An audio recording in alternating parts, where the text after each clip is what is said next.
The wagon rattled over frozen ruts, as Elena Marsh held her son tighter against her chest, trying to shield him from the wind that cut down from the mountains like a blade.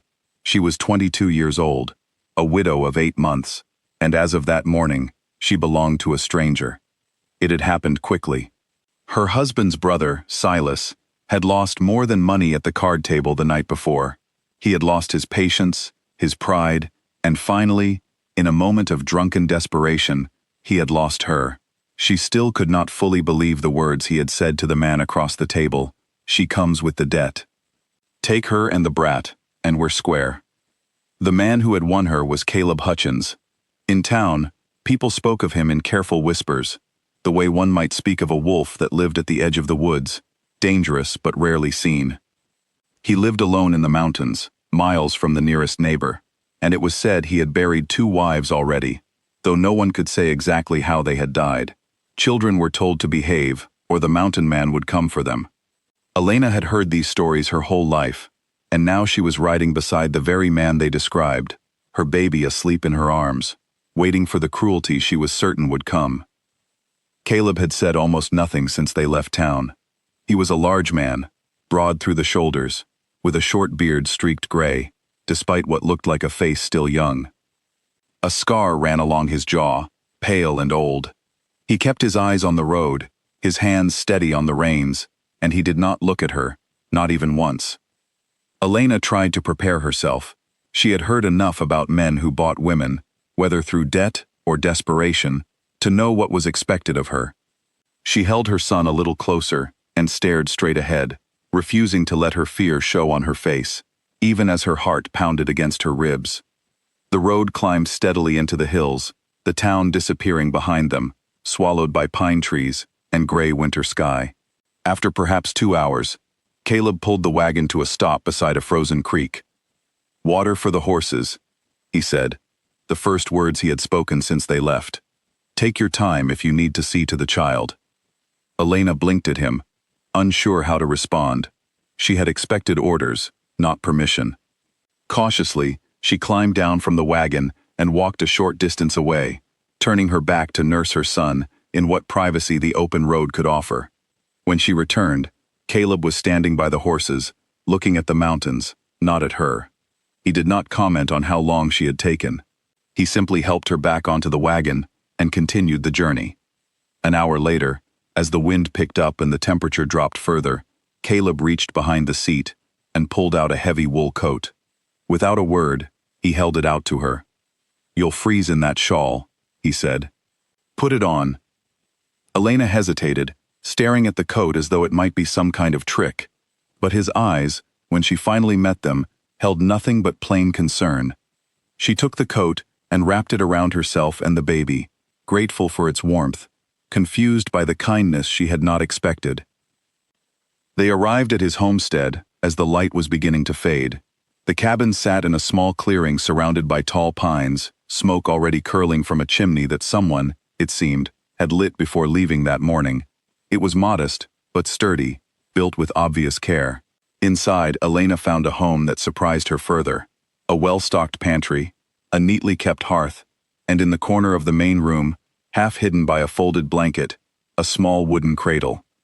She noticed Caleb's eyes flick toward it, and then away, quickly, as though the sight of it caused him pain. He said nothing about it, and she did not ask. "There's one bed," he said, gesturing toward a curtained alcove at the back of the cabin. "It's yours. I'll take the floor by the fire." "I don't understand," Elena said quietly, unable to hold the words back any longer. "You paid for me. I know what that means. In most houses." Caleb turned to face her fully for the first time since they had met.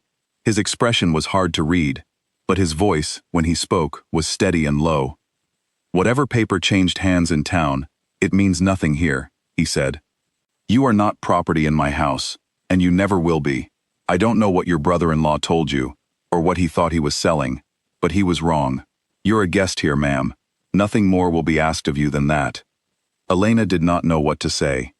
She had braced herself so thoroughly for cruelty that kindness felt like a foreign language, one she had forgotten how to understand.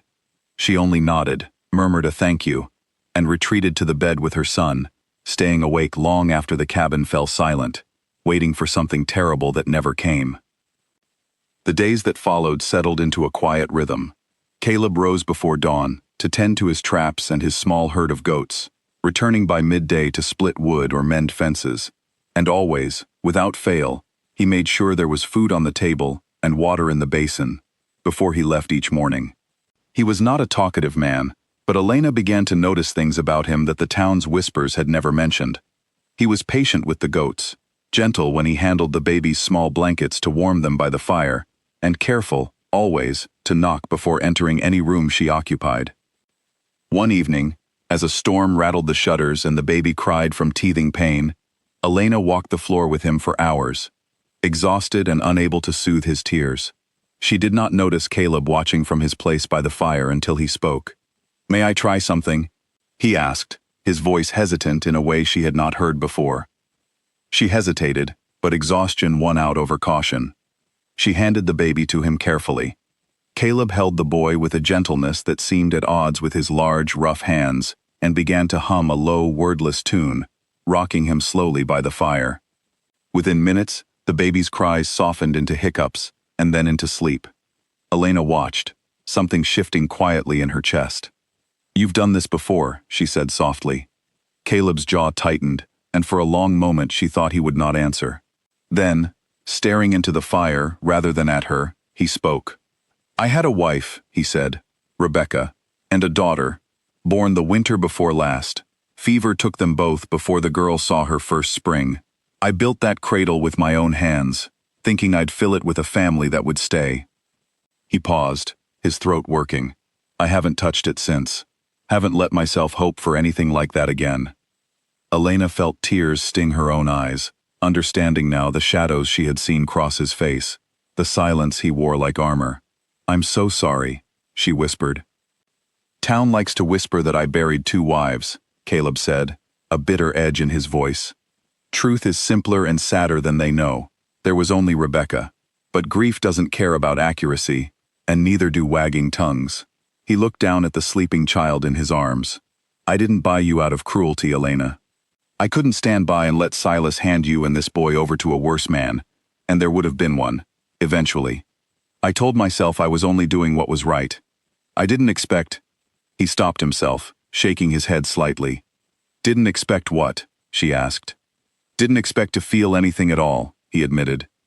"I thought that part of me had frozen over for good."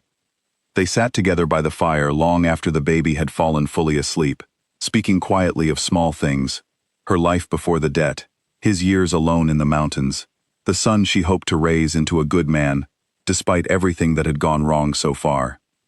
For the first time since the wagon ride began, Elena did not feel like property, or a burden, or a stranger. She felt, tentatively, like she belonged somewhere. Winter deepened around them, and with it grew a quiet trust between Elena and Caleb. He taught her to set snares and read the weather in the color of the sky. She mended his shirts and, without being asked, began keeping his small home in the kind of order that made it feel less like a bachelor's cabin and more like a family's house. The baby grew stronger, healthier, and began to reach for Caleb's beard with fat little fingers whenever the big man leaned close, laughing in a way that never failed to soften Caleb's weathered face. But not everyone in the valley was pleased by the arrangement. One afternoon, a neighboring trapper named Otis Grant rode up to the cabin, his expression sour beneath a wide-brimmed hat. "Word's going around town, Hutchins," Otis said, not bothering to dismount. "Folks say you're playing house with another man's widow, and her brat, like you forgot what you actually paid for. A woman, not a family. Maybe you ought to send the child off somewhere else, let some other family raise it, and keep the woman for yourself. Simpler that way." Elena, standing in the cabin doorway with the baby on her hip, felt her blood run cold. She waited for Caleb's response, bracing herself as she had on that very first day in the wagon. Caleb set down the axe he had been using to split wood, his movements slow and deliberate. When he spoke, his voice carried across the yard with a hardness Elena had never heard from him before. "You listen to me, Otis, and you carry this back to town with you," Caleb said. "Elena is not a woman I bought. She is my family, and so is her son. Anyone who thinks otherwise, Anyone who so much as suggests separating that child from his mother answers to me directly. I don't care what paper says or what debt was owed. That's finished. This is family now, and I'll defend it same as any man defends his own blood. Otis opened his mouth to argue, then thought better of it beneath the look on Caleb's face. He turned his horse and rode back down the mountain without another word. Elena stood frozen in the doorway, tears rising unexpectedly to her eyes. It was the first time she had ever heard Caleb raise his voice for anyone, and he had raised it for her and her son. That night, after the baby had been settled into the cradle that had sat empty and untouched for so long, Caleb finally allowed it to be used.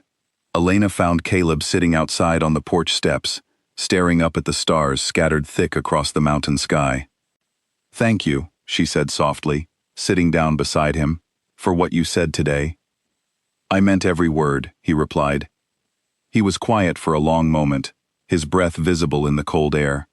"I never expected to feel this way again, Elena.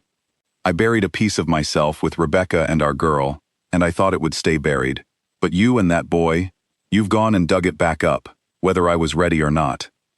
Elena felt her heart swell with something she had not let herself hope for since the night Silas had sold her away like an old debt to be settled.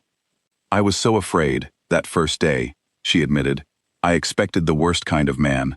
I got the best one instead." Caleb reached over, carefully, and took her hand in his. "You were never bought, Elena. Whatever that paper said, whatever Silas thought he was selling, you were found. That's all it ever was, far as I'm concerned." The first snow of the season began to fall that night, drifting silently past the windows as Elena and Caleb sat together by the fire, her son sleeping peacefully in the cradle that had waited so long to be filled again. There was no debt between them now, no transaction, no paper trail leading back to a card table and a desperate, drunken man.